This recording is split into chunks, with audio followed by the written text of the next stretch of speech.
Son histoire recoupe celle de la colonisation française. Voici Tan, 91 ans. Il est né en Indochine, fils de mandarin, éduqué. Il débarque tout juste majeur en France comme interprète. Il rêve de liberté. Tous les Français au Vietnam, quand ils s'adressent à nous, c'est par des grossièretés, beaucoup de méchanceté. Nous étions des esclaves, plutôt.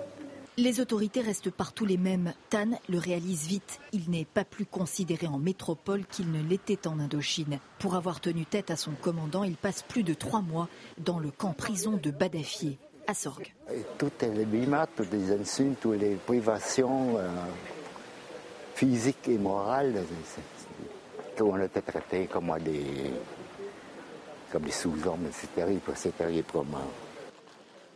Et c'est là que j'ai rencontré Juliette. Et c'est là que je suis resté en France. Tan est l'un des rares à avoir été volontaire pour venir en France. La plupart des 20 000 Indochinois ont été réquisitionnés de force en 1939 dans le cadre de l'effort de guerre de la France. Ils sont affectés notamment à l'industrie de l'armement et bien entendu sans être rémunérés. Leur sort d'indigène a été comme transplanté dans la France métropolitaine. Et à la faveur de la guerre, ils ont été véritablement considérés comme des sortes d'esclaves pouvant être employés gratuitement, aussi bien par les autorités d'occupation de Vichy que par des entreprises auxquelles ces autorités les confiaient, que par les Allemands aussi. Ce jour-là, à Sorgues, c'est une photo de famille historique. Les anciens travailleurs toujours en vie et leurs descendants. Comme à Arles en 2009, les autorités locales rendent hommage aux Indochinois avec cette plaque commémorative.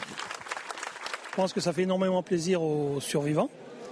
Mais par contre, je crois que le plus gros travail à faire, il reste à faire, c'est de l'inscrire dans les livres d'histoire et qu'il reste qui sont marqués noir sur blanc, clairement. Ce qui est sûr, c'est que la parole retenue pendant tant d'années se libère. Un élan impulsé et accompagné par des hommes et des ouvrages. Rien n'arrêtera ces fils et petits-fils d'Indochinois qui demandent juste à la France de regarder son passé de colonisateur en face et de reconnaître ses torts.